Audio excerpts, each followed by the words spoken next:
How you doing today? I'm going to have a nice talk on Veterans Day, America, and teaching children about freedom and about war,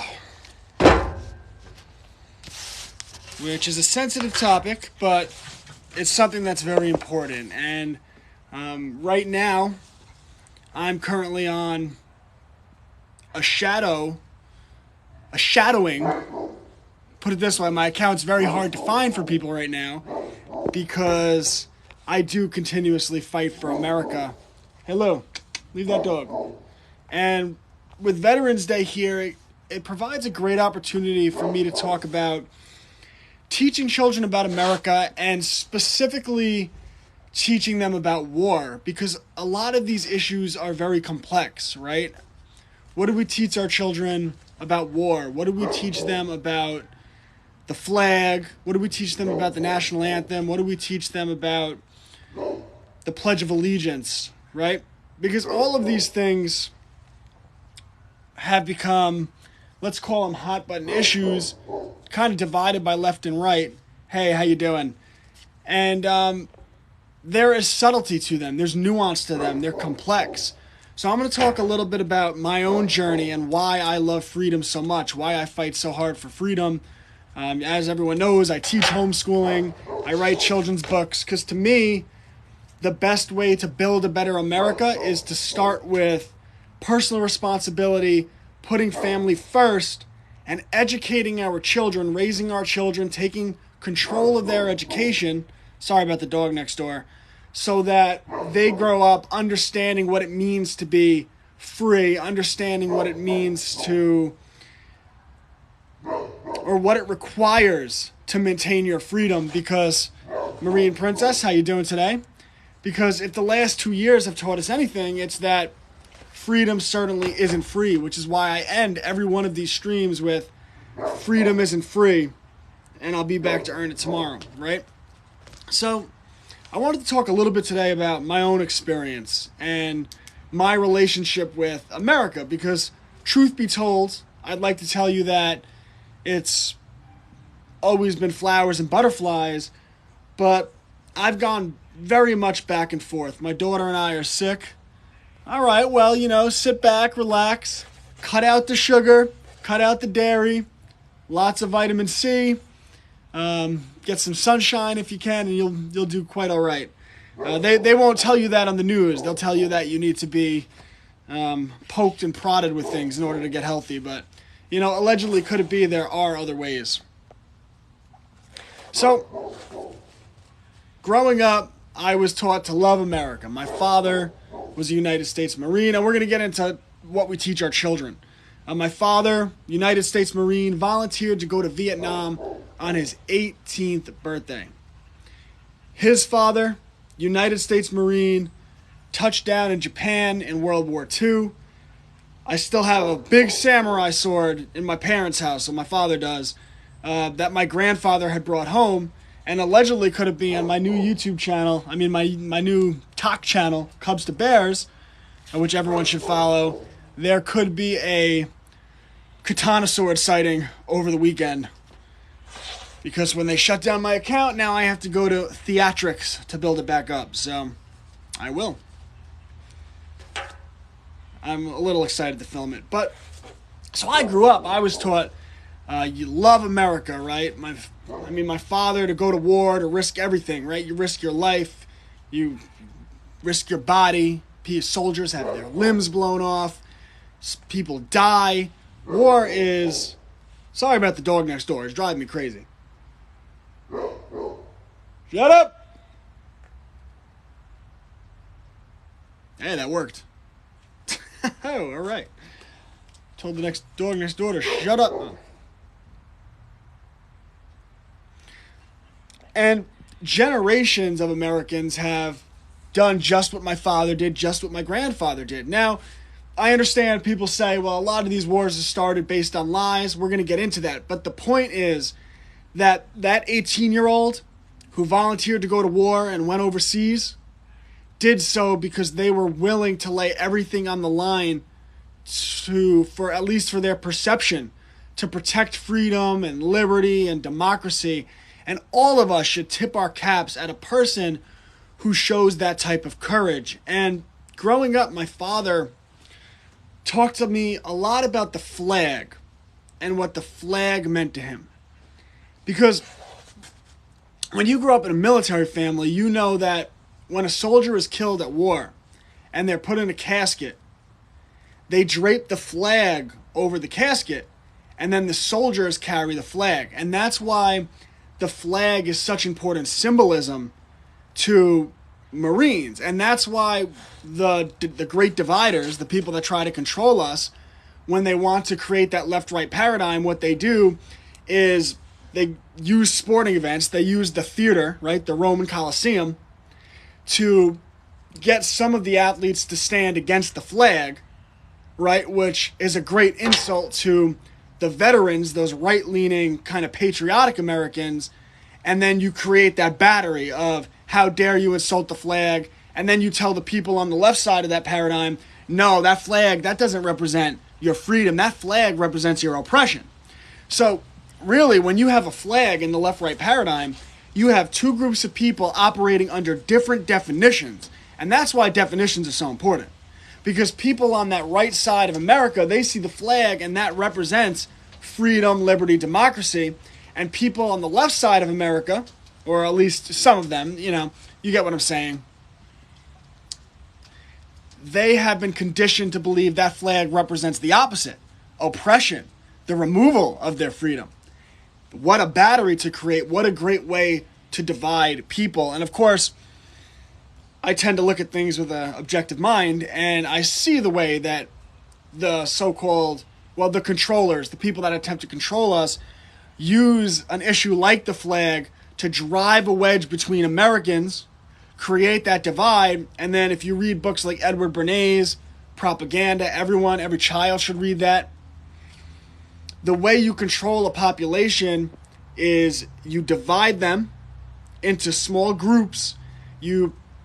Then you control the leaders of those groups. You subvert their leaders, or you implant leadership into those groups, and then you just drive them against each other, so they're constantly pointing fingers at one another, not recognizing the people that are truly oppressing them. By the way, if you guys could smash the like button, it really helps me reach new people. So I grew up understanding that the flag was very important to Marines, and which is why I was so easily able to see all of this. But with everything that's happened in the world, with everything that happened with the last 2 years, with the shutdowns, with lies used to start wars overseas, used to send people like my father. So when you see through media type lies, authoritarian type lies, political type lies, and those lies are used to start wars, and those wars are used to send people who are just like your father, just like your grandfather, overseas to die, it could make you grow sour. To the point where I myself had grown to have an interesting relationship with the flag, with the rituals of government rituals, really, of the the Pledge of Allegiance, the national anthem at the football games, right? On the one hand, they're doing the national anthem. On the other hand, they're having those athletes take a knee, right? You see how they're creating that battery? They want you to have rage. They want you to hate each other, right? And they're using the symbolism of the American flag. They're using the symbolism of the national anthem and that deep emotional connection that we have with it, that I have with it, that I grew up having with it, versus something opposite that other people have with it to actually hurt America. So when I see that they were using the flag, using the national anthem to hurt America, right? You see how this is social engineering? It's why it's so important our children study propaganda. It's why I write these books, which I'm going to talk about today, right? By the way, I started another channel, Cubs to Bears, if you guys want to follow that. So I had grown to have an interesting relationship with all of these things. Like, I started to rethink, is it good that you have, and I'll get into this, but is it good that you have every 5-6-year-old in America before school starts standing up and I pledge allegiance to the flag of the United States of America. I mean, I know I grew up loving that. And I'll get into how I feel about it. Is it good that before these sporting games that they sing the national anthem, that they fly the fighter jet over, right? Playing on to that patriotism. Well, we'll talk more in depth about all that. How do you teach children about America and the American flag? Now, I write these children books, and in my new one, The Peanut Trap, a special thank you, I don't know if you guys could see that, a special thank you to my father, a Marine, who taught me that freedom isn't free. It's why I'm so obsessed with, well, let's just say I'm a fighter. So what do we teach children about war, about America? And I think the first answer is the truth. Always teach the truth. And then we can figure out the other things later. So a great book that all children should read starting in middle school is War is a Racket by Smedley Butler. And we're going to get into Smedley and the history of American war on this Veterans Day. And Smedley Butler, for those of you not aware, when he died, was the most decorated soldier in American history. I'm doing him disrespect. General Smedley Butler. He was a United States general, and he was the most decorated soldier in the history of the United States of America when he died. And that was after World War I, which he fought in. So Smedley Butler is as real as it gets, as American as it gets. They say American as apple pie. It should be as American as Smedley Butler. Teach them the truth and let them make choices about how they feel about it. Absolutely. Absolutely. So in War is a Racket by Smedley Butler, and it's about 35 pages, and it's just the message he wanted Americans to have before he left the earth, before he died. A man who had been fought in countless wars, a man who had every medal of honor you can have, a man who, to a man, his soldiers said that he led by example, that he ran into the fight, right? And what he said was that he had never taken part in a war. This is before he died. This is what he wanted the world to understand. After they'd give him all these praise and all these medals, that he had never fought in a war that was justified. These were his words in his book. And that the book was called War is a Racket, and that every war that he fought was actually him doing the will of big corporations and big institutions which seeked to profit financially and through power. Now, these are alarming revelations coming from the most decorated soldier in American history, right? To put it in modern times, something that we can relate to, there's the soldier O'Neill, right, who, according to the official narrative, was the one that shot bin Laden in the head, right? Again, I wasn't there. I don't know what happened that night, but according to the official narrative, O'Neill shot bin Laden in the head, right? That would be O'Neill coming out and saying, war is a racket, and I've never participated in a war that wasn't for actually serving corporations for profit, right? So this is pretty powerful stuff. And he's probably the first, at least the earliest person that I'm aware of, to lay out in detail the mechanisms of what we now know is called the military-industrial complex. And he pointed out these companies. Thank you, Bella. By the way, if you guys could smash the like button, it really helps me reach new people, which, since I'm like the most restricted person on this app right now, I really appreciate that. I'm probably not even going to post a video to this account until like sometime in December and see if my shadow ban ends. But for now, I'll be posting to the Cubs to Bears page. So Smedley Butler, in the book War is a Racket, laid out in phenomenal detail the different corporations. He named the corporations that were the driving forces behind all of the wars that he had participated in, right? Because every bomb requires manufacturing and is sold to the United States government, right? Every boot, every sock, everything that is involved in war, every tank, every plane, right? And this is big, big money. And before Smedley Butler died, the most decorated soldier in the history of the United States of America, this is what he, on his deathbed, this is what he wanted Americans to understand. So, every child should read War as a Racket. Now, when you get into the history of American wars, what was Smedley Butler talking about, and what do we want our children to understand? Well, let's start with the Spanish-American War. Does anyone know why we got into the Spanish-American War?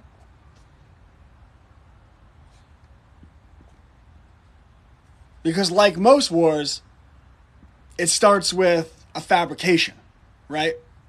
So, the American newspapers reported that the USS Maine had been shot down, and because of that, we had to enter into the Spanish-American War, right? The USS Maine has been shot down. American soldiers, Navy men were killed. We can't let this injustice stand. We have to stand up against this level of this attack on the United States of America. Well, it took about 75 years, but the American government eventually would admit that the USS Maine wasn't shot down, that a bomb exploded in the boat. Now, I don't know, did they explode it? Did they do it on purpose or by accident? Doesn't matter. A bomb exploded, went off in the Navy vessel, probably on purpose, I would think, and they took that, told the American public, who was vehemently against the war. In fact, up until that point in American history, Americans were very isolationist. In fact, George Washington, the founding father of America, right? His primary warning, the last thing that he warned Americans about, was be very weary of the forces that attempt to get you to enter into foreign conflict. He warned, he said, they are trying to subvert the United States of America. And Americans had that in their spirit. This was our land. We protected our land, but we didn't venture out. And eventually that would change, really, with World War I. But they started running these newspaper ads and said, look what they did. And all of a sudden, all these Americans that were against the war said, all right, you know what? I'll get behind it. And just like that, they had the backing of the people. Never forget that America is a country governed by a government by the consent of the governed. They needed the support of the people, and they got it. And that started the Spanish-American War. Fast forward, not many years later, and this is the war that really changed America and the public's understanding of America's role in the world. Because prior to World War I, and it really is important to understand this because this is what the Founding Fathers wanted, America was an isolationist country.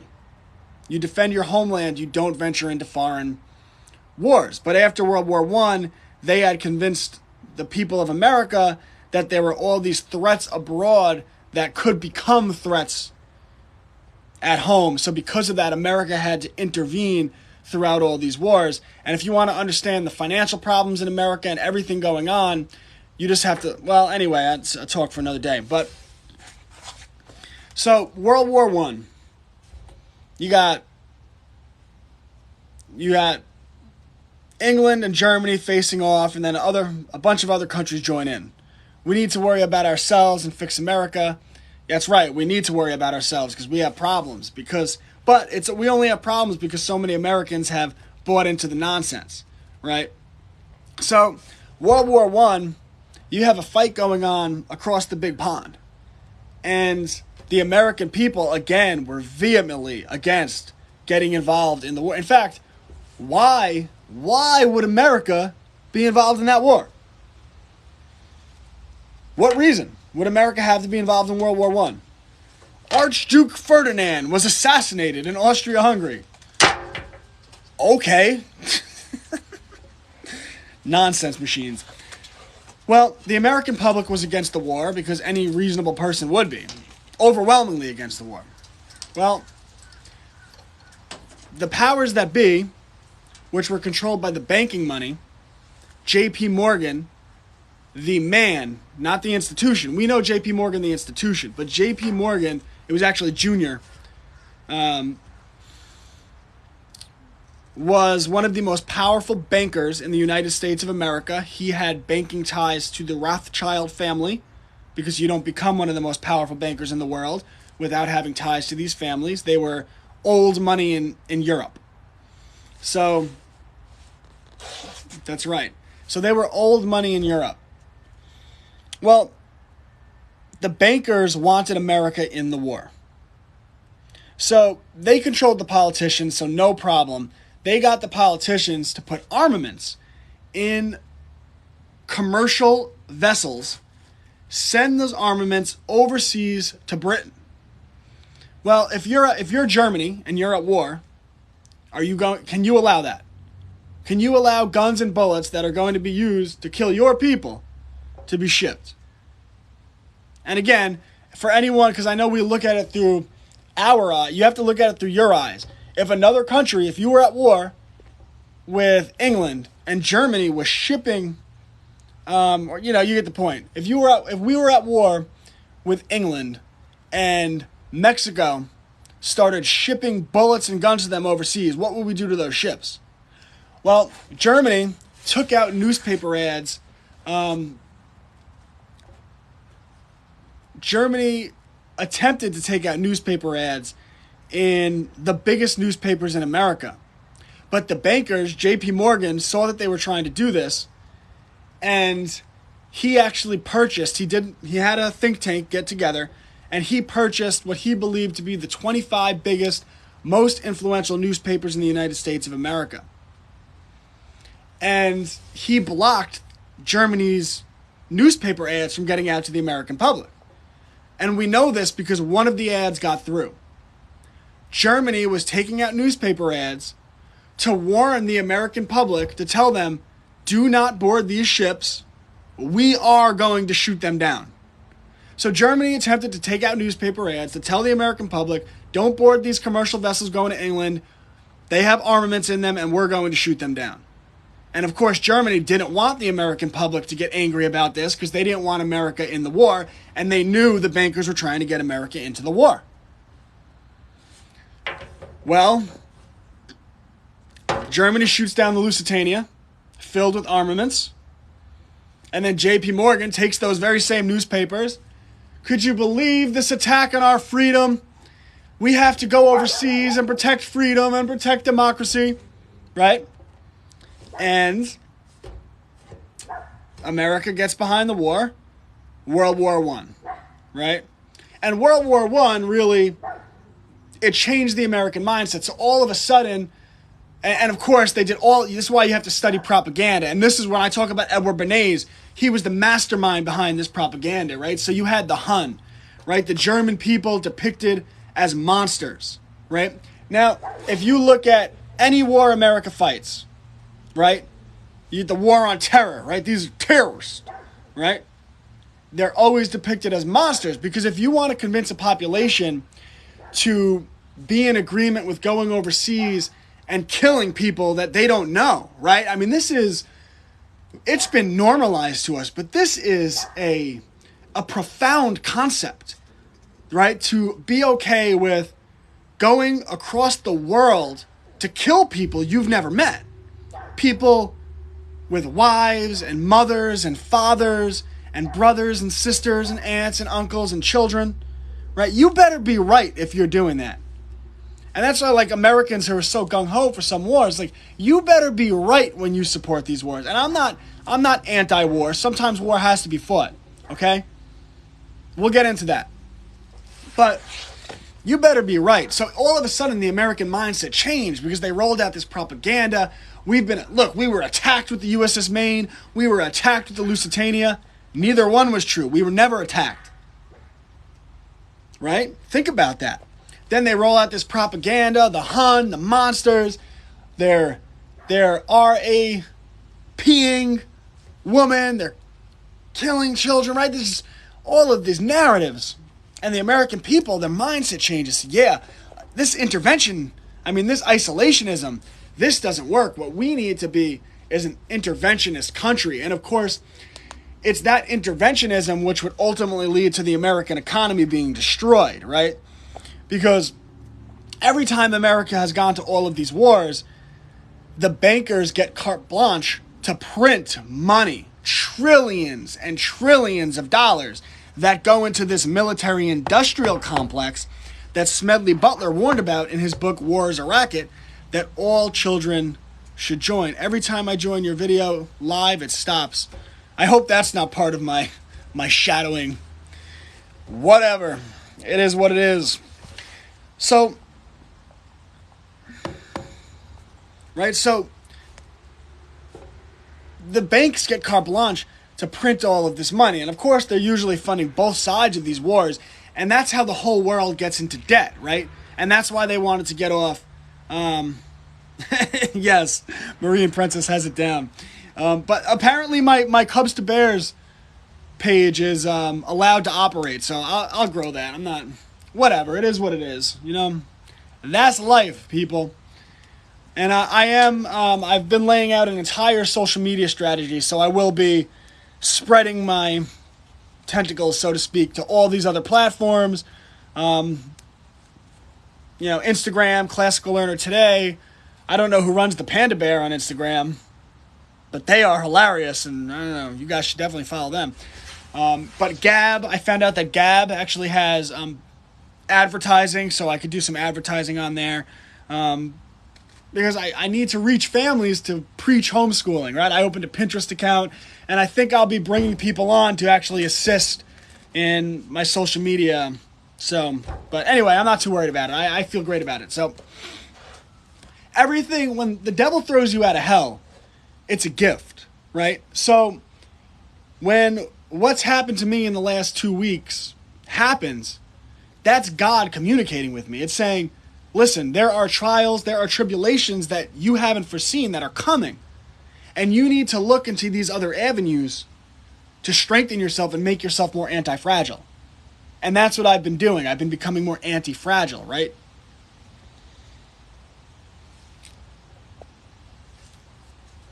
So, this is the military-industrial complex. So, Americans get behind World War I, their mindset changes.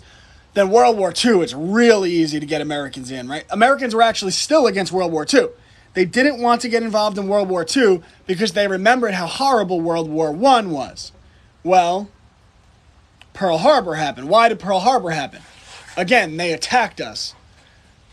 Did they attack us, or was the American military or government sending supplies, oil, right, to Japan's enemies and blocking Japan through blockades from getting oil? Well, then American intelligence intercept that Japan's going to retaliate, and they didn't even warn the soldiers at Pearl Harbor. They want it to be bad, right? They didn't even warn the soldiers. They knew it was coming at least a few minutes beforehand. No warning. America gets bombed, and then, with that one, it was just real easy to get the American people behind the war. So after World War II, America, God is constantly communicating. Most people aren't listening. Exactly. And that's everything that happens is a gift from God. And I know sometimes when things happen right away, it feels terrible, right? Like it affects you emotionally. Like I had my downs last week. I'm human. I felt emotionally. Like I've worked so hard. If people knew how many hours I put into my company, to my books, right? And just to have someone just pull the rug out from that, yeah, that affects me emotionally. But, I got to put on my big boy pants, look to God, ask him what the message is, and then become stronger for it. And that's how we win, right? No despair here. No despair here, people. So, after World War II, America is really established as the world military power. And by then, right, that's when the Marshall Plan, all this stuff, where America comes in and say, no, we're the global force now. That's when America became the empire, right? And then they would use the narrative behind the Cold War, right, saying there's this threat across the world. America has to be involved in everything. right? And that's where the military-industrial complex. In fact, after World War II, you want to talk about decorated soldiers warning you? You had Smedley Butler, after World War I, the most decorated soldier in American history, tell you that he had never fought a war that was not for corporate profit and money and the power of sick people. That's the last thing he wanted you to know. Have you ever listened to General Dwight Eisenhower? I respect General more than President. But General and President Dwight Eisenhower, World War II hero. After World War II, he's elected president because America loved him. He was America's darling. His speech, after his last speech, his farewell address as President of the United States, in which he warned the American people, be very wary of the military-industrial complex. Again, the last thing Smedley Butler warned the American people about, General Smedley Butler, most decorated general in American history, his last warning was the military-industrial complex is terrible. Dwight Eisenhower's last warning was that the military-industrial complex is terrible. Are these people good sources? By the way, what most people don't know about is in that speech, he also warned about the intelligence communities and the information industrial complex. Yeah, they cover that up. So, fast forward, Vietnam. The American people are at home, and all of a sudden there's reports. American naval vessel shot down in the Gulf of Tonkin. Report, American naval vessel attacked, shot down in the Gulf of Tonkin. And the newspapers fire up and the news media fires up. America is under attack. Liberty is under attack. Democracy and freedom are under attack. And 18-year-olds like my father see this message that America was attacked. And on my father's 18th birthday, he volunteers to sign up to the military and go overseas and fight in Vietnam.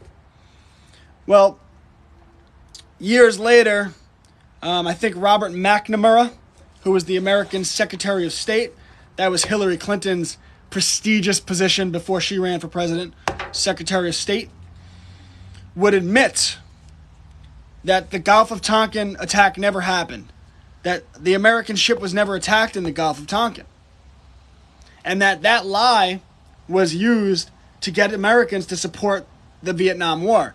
And ultimately, 55,000 Americans were killed, and so many Americans were injured. And do you think about that? Do you think that's something your children should understand? We're going to get into why I want them to understand that. Why? Why do they need to understand that? Right? Lucky I'm here. Meanwhile, on the home front, if you look into Tavistock, right? So you had the American war. You want to talk about how they create that battery, that left-right battery? On the one hand, you had the news media telling the American people that America was under attack, that our freedom, our democracy, our way of life was under attack. And on the other hand, they had all of these bans, which, if you absolutely correct, false flags have been used since before Rome was an empire. Right. Some say, I don't know, I'm just a guy on the internet. Some people have alleged that Rome still is an empire. But that's a talk for another day. You know, there are old sayings like all roads lead to Rome. Why are these things so embedded in our culture? All roads lead to Rome. Do they? Might be some truth in that. I'm just saying that if I was a family that had really power to control the world, like banking type power, and like to leverage the world, religious type power, and you've seen throughout history all these regimes being overrun by their people and beheaded, you might want to start to develop more sophisticated ways of controlling your farm animals, which are your people.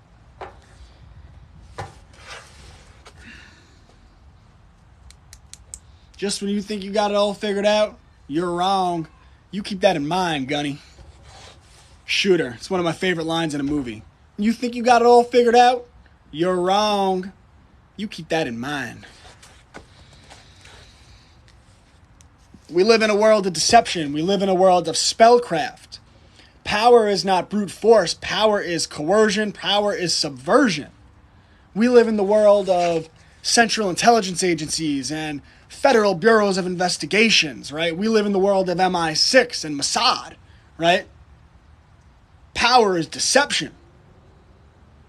Government, broken down in Latin, literally means mind control. You think that's a coincidence? These are spells. So, they used the Gulf of Tonkin War to start the Vietnam War. Meanwhile, Tavistock's going on. So, like the Beatles, let's just say these bands might have ties to intelligence communities, right? So you have all these bands in America now, as their Vietnam War is being fought, you have these same money, propped up bands telling the youth of America that the government is terrible, these wars are terrible. The same people are funding this. The messaging that we're fighting for freedom, the messaging that these wars are terrible and you should do drugs, right? That's the messaging. By the way, that is not my message. I'm anti-drug. No one should do drugs. This is the messaging coming from the bands in the era of Vietnam. That's why laws and stuff are written in Latin and lawyers have to take Latin. Yes, in fact, our law, again, I'm not a lawyer, this is not legal advice, but everyone should listen to Crow 777 Radio, CRROW 777 Radio. Our laws are, they date back. So like American law dates back to multiple jurisdictions. So there's the Organic Act of 1871, right? And that established a new jurisdiction of laws in the United States of America, which separated Americans from the Constitution, which was created in 1791, right? So you have the set of laws created in 1871 under the Organic Act, set of laws created in 1791 by the Constitution. Then you have a set of laws created a couple of centuries before that by the Magna Carta, one of the most important documents in human history, setting the precedent for ideas like free trials. Like you get a trial judged by a jury of your peers, right? Very important concepts. Then you have laws that date back all the way to the Bible, right? The laws of God. And you say, what are you talking about? I'm telling you that if you dig deep enough into this stuff, the Bible is the highest law in the United States of America. He's like, oh, what are you talking about? No, it is not nonsense. I'm not getting too much into it. Go, seek and you shall find.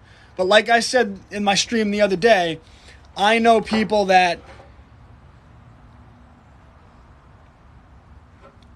take sovereignty to a whole nother level. I really can't talk about it, but I know people that some of the things you hear about where like people are like, that's ridiculous. People aren't able to do that. Okay. I know people personally, so you tell yourself that. And the only reason I don't do the things they do is because it requires such a high degree of personal responsibility, because if you slip up at all doing that type of stuff, they'll lock you in a cell. But if you understand the legalisms to a high enough degree, as Jesus said, the Bible is a metaphor, you could walk, and it's literal and a metaphor, you could walk on water. Let's just call the legal system water. I know some incredible people that, through my internet things, they've reached out to me, which I find is so cool. And I'm blessed because I counsel them when I have issues with things. But these are people that operate, they don't like to have a very, very social presence. Let's just say that. So, Jim Morrison, I think it was, his father was the admiral in charge of the boat in the Gulf of Tonkin. Meanwhile, Jim Morrison is then promoted to be this rock and roll icon, and he's anti-war and encouraging young people to use drugs. You see how they're creating a battery? Remember I talked about at the beginning how they use the American flag, my patriotism, the American flag, the Pledge of Allegiance, the national anthem to get people to love America, and then they convince people on the other side of the political spectrum that the flag represents oppression, and then they have the athletes kneel at the sporting games and they create that battery. Well, Jim Morrison's father is the admiral in the Gulf of Tonkin, right? And he is a huge part of the lie that the boat was shot down when it wasn't, that got America into Vietnam. Meanwhile, they're propping his son up, intelligence, they're propping his son up, and he's coming out anti-war. Oh, Nelly. Oh, Nelly, oh, Nelly, oh, Nelly. The world is not what it seems now. My only friend, the end. The world is not what it seems.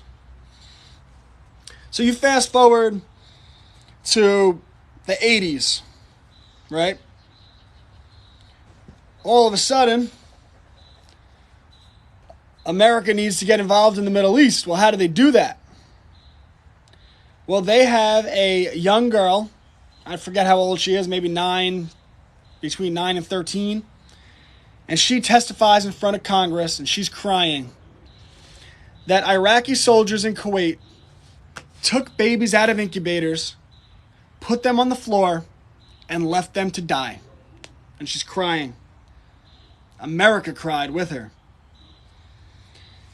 As it turns out, she was the daughter of the Kuwaiti ambassador to America, and it was her job, she was an operative, to get America to join that war, the Gulf War. It was a lie. She made it up. She was, the entire scheme was put together by Knowles, and it's a propaganda firm. The American public knows these firms as marketing firms or public relation firms because the marketing firms or the public relation firms realized that propaganda had a bad name following World War I and World War II. So when you hear public relations, these are propaganda firms that are employed by the government, that are employed by the politicians, by the pharmaceutical industry, right? Everything is propaganda. So if your children aren't studying propaganda, they're not getting a good education. Wow, that is profound. I need to turn that into a meme. Hold on. Everything is propaganda. Propaganda. So if your children aren't studying all right, there you go. Everything is propaganda. So if your children aren't studying propaganda, they're not getting a proper education, and they won't be able to identify lies that could affect their lives and lead them into situations that greatly diminish the quality of their life. Oh, there's a video in that.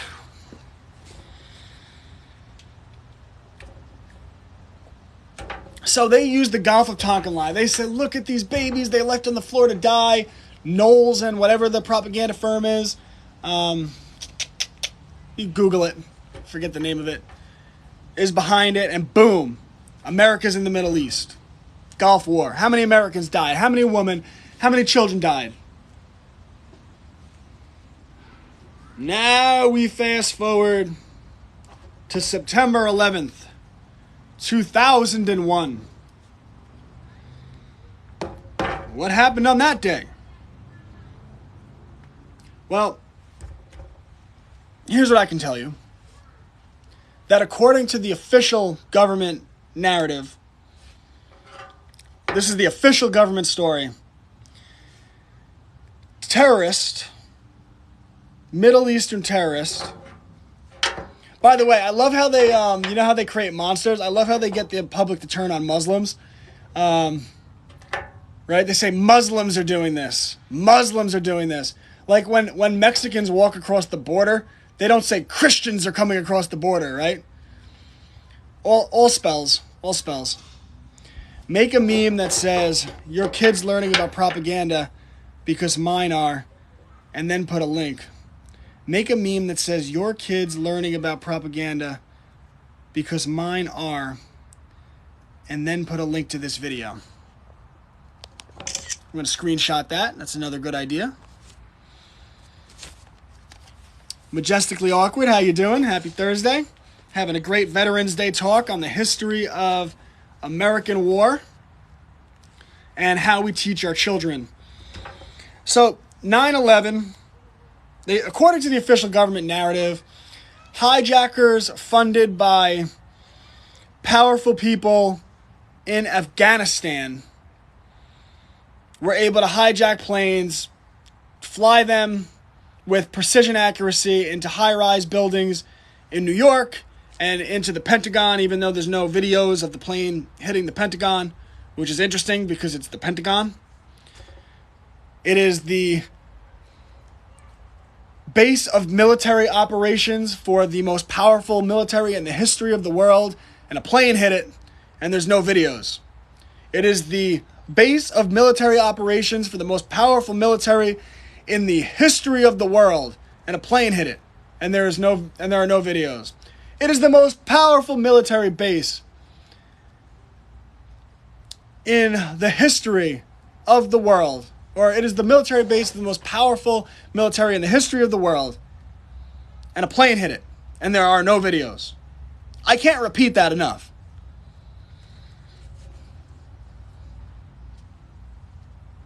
I can't help the things people believe. I really can't.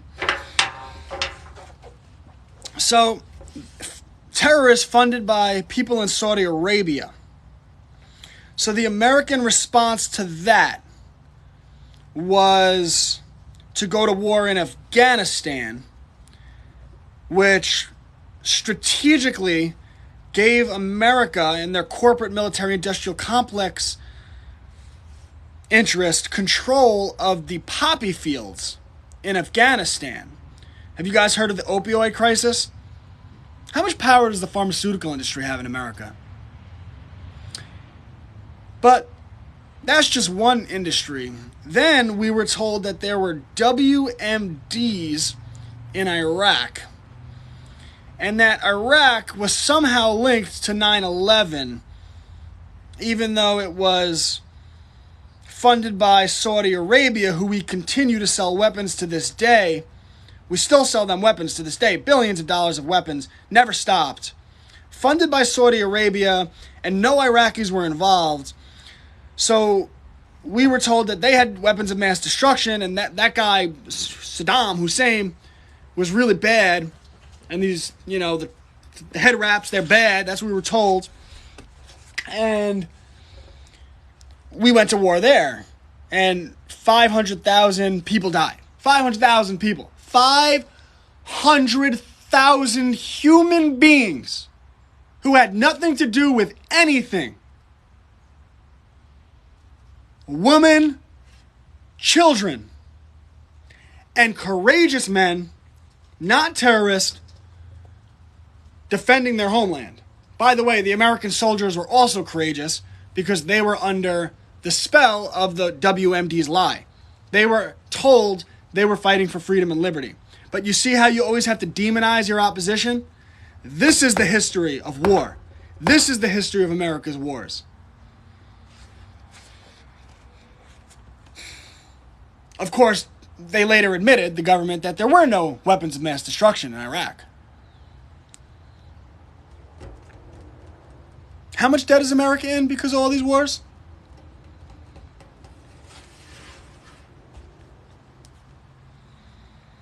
This takes us to why. Why do our children have to understand everything I laid out here? Why is it so important? Because right now, in a creepy, dark boardroom or probably a very well-writ, very affluent boardroom, there are very sick individuals, very immoral individuals, who are currently planning out the next generation of wars. Allegedly, could it be? If you don't believe that, there's a document. What is the name of the document? Something An American Century. An American Century. Written in 1998, in which they laid out the countries that America would go to war with over the next 20 years. And sure enough, it happened. Or an interview that Wesley Clark did. Wesley Clark interview about wars. YouTube that. All decided in advance, everything that's happened in the last 20 years. He said the countries that would be invaded, and sure enough, invaded. So somewhere in a creepy boardroom, the next 20, 30 years are being planned. And there are going to be lies that tug on your emotional heartstrings, or lies that pull on the emotional heartstrings of your 18-year-old child, your 18-year-old son. And if he doesn't understand the history of American wars and the history of propaganda, that could be your 18-year-old who signs up, goes across the world, and has his leg blown off, his arm blown off, his face ripped in half, to support the military-industrial complex.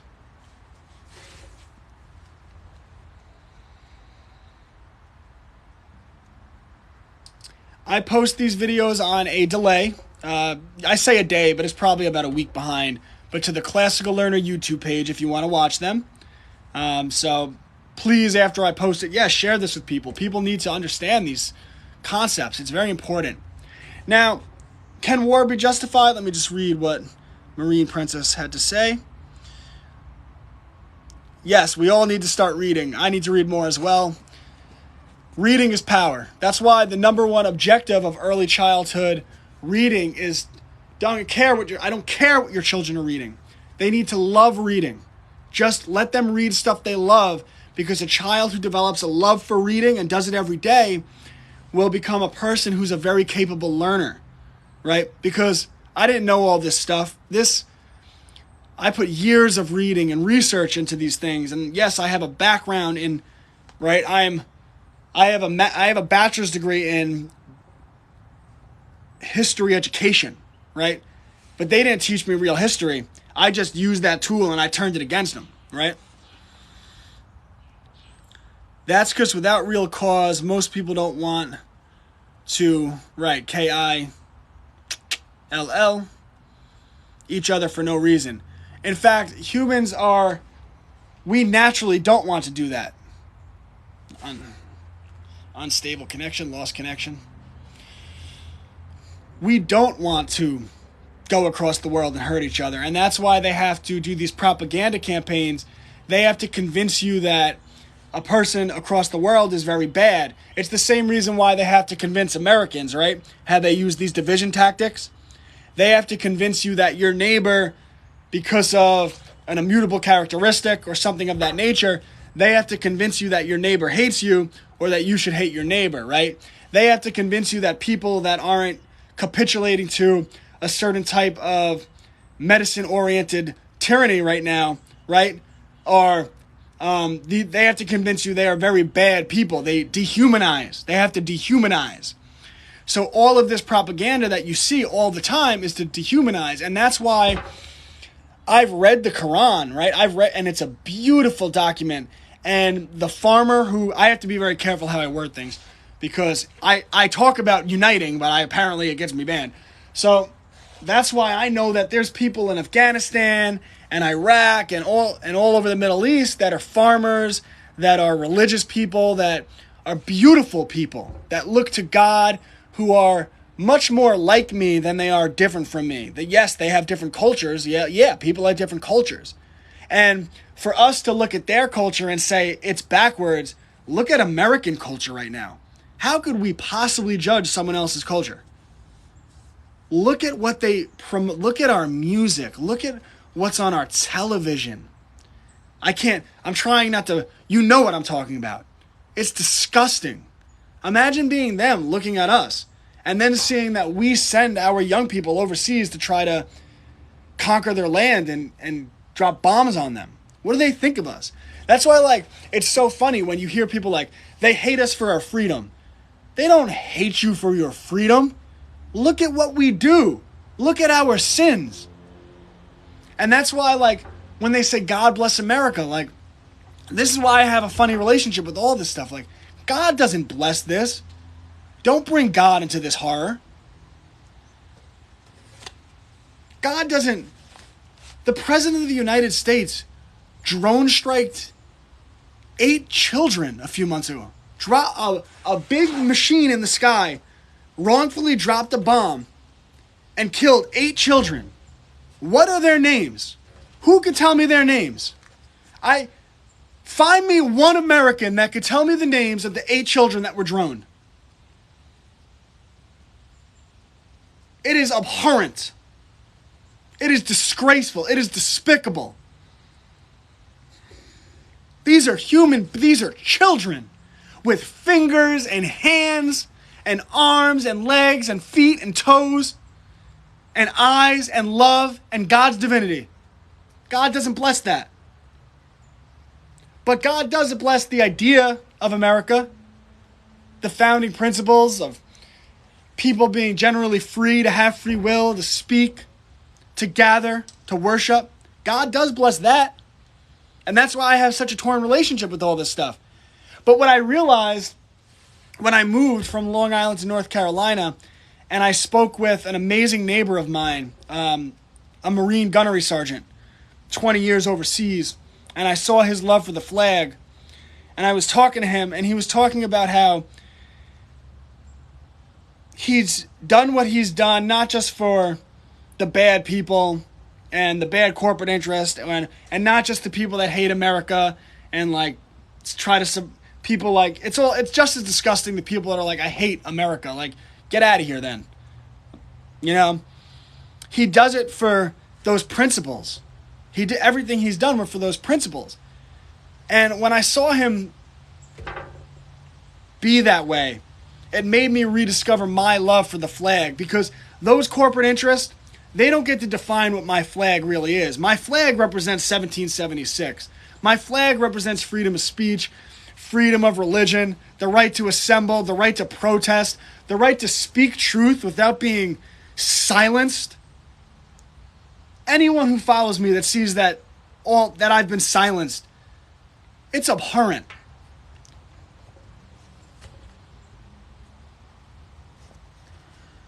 It's demonic. And when I saw my neighbor and the way he talked about the flag and the soldiers he served with, and then it connected me back with my roots, with my father, and teaching me about the flag and to love the flag. So when I raise my son, because all of this stuff is complex, I don't have all the answers, right? This stuff is complex. But when I teach my son, I'm going to teach him the true history of American war. But I'm also going to teach him the true history of American liberty, that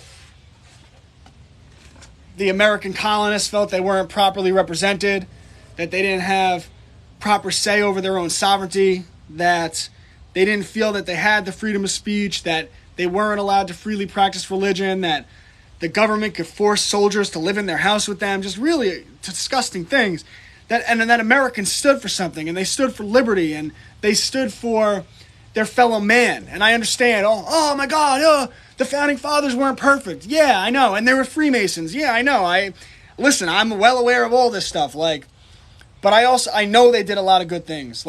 I know that the bones of America, the foundation of America, these principles, the right to bear arms, right? The right to privacy, that the government's not allowed to spy on us all the time, even though they do anyway. The right to a fair trial. Yes, they're not always fair, but a lot of that's because that's our own fault, because we don't We've become so dumbed down, we don't know how to protect ourselves.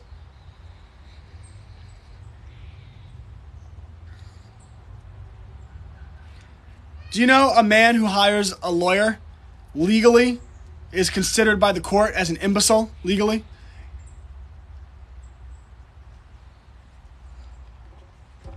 By the way, I'm an imbecile. I'm not capable of defending myself in court yet. I'll get there, but I'm not yet.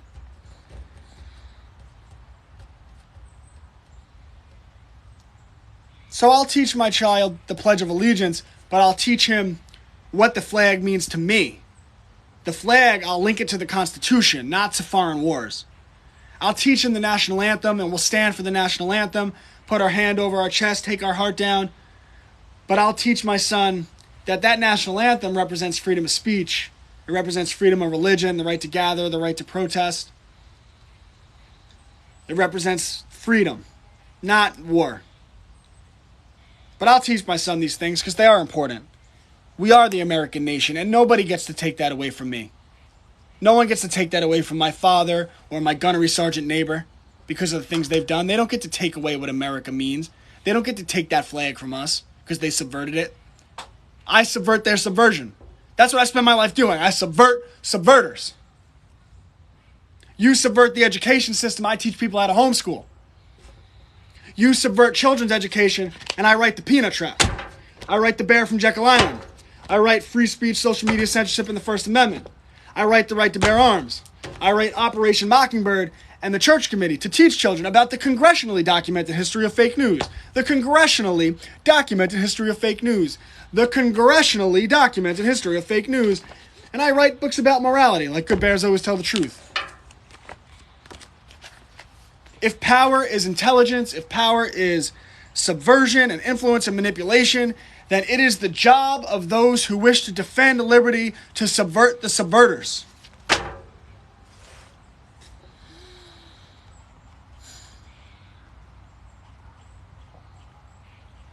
That's because us to the flag is about unity, and we have with our fellow brothers and sisters. Absolutely. These books are probably anywhere from like age 3 to 10 or 11. They're written very simple. Hey, Mr. Bumblebee. You've been joining my stream every day, mister. Bees are great animals. I think I'm going to get a beehive. I'm very excited about it. I'm going to get a beehive and chickens. Everyone should be make growing your own food a priority, even if that starts with just a seed in the windowsill, and teach that to your kids, that growing food is the objective.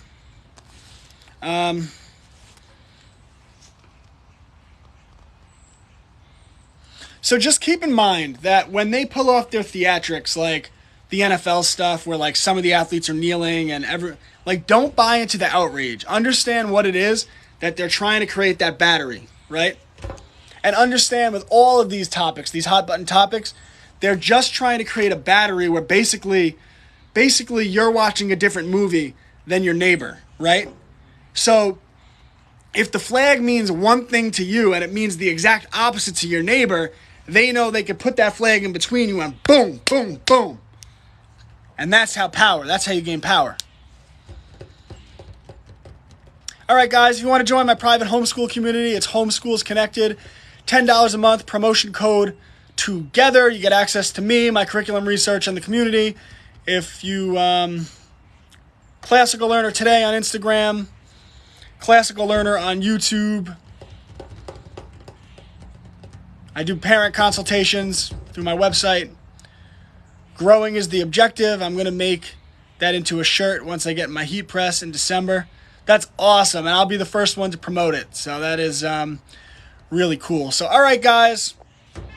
I really appreciate you being here today, and freedom isn't free, so I'll be back tomorrow at 12 to earn it.